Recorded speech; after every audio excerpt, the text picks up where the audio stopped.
గట్టిగా మా శాసనసభ్యులు చరిత్రకారుడు అని చెప్పి మేము అనదలుచుకున్నాం. ఎందుకంటే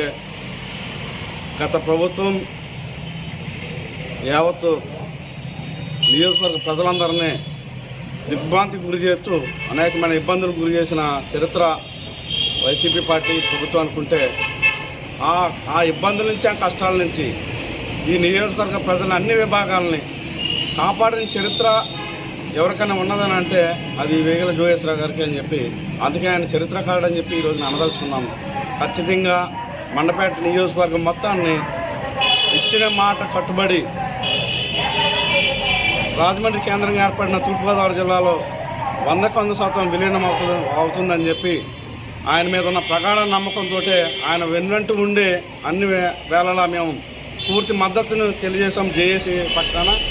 మరి ఈ కార్యక్రమంలో పాల్గొన్న అన్ని కుల సంఘాలకైతే, ప్రజా సంఘాలకైతే, అన్ని రాజకీయ పార్టీలకైతే, మరి ఆయా ఉద్యమ సంస్థల నుంచి వచ్చిన అందరికీ కూడా మరి ప్రత్యేకమైన ధన్యవాదాలు తెలియజేస్తున్నాం. అదేవిధంగా భవిష్యత్తులో మరి దీన్ని మరింత మనం సెలబ్రేట్ చేసుకోవాల్సిన అవసరం ఉన్నదని చెప్పి,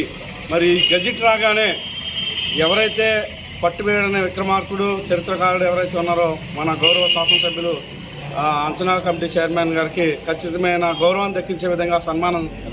ఘన సన్మానం మన జేఏసీ నుంచి ఈ నియోజకవర్గ ప్రజల నుంచి ఉండబోతుందని చెప్పి ఆ సన్మానంలో మా ఆనందాన్ని మేము ఆ రోజు వ్యక్తం చేయబోతున్నామని మా మీడియా మిత్రులు తలపెట్టిన ఉద్యమం ఈరోజు విజయం సాధించిందని చెప్పి నేను గర్వంగా చెప్తున్నాను.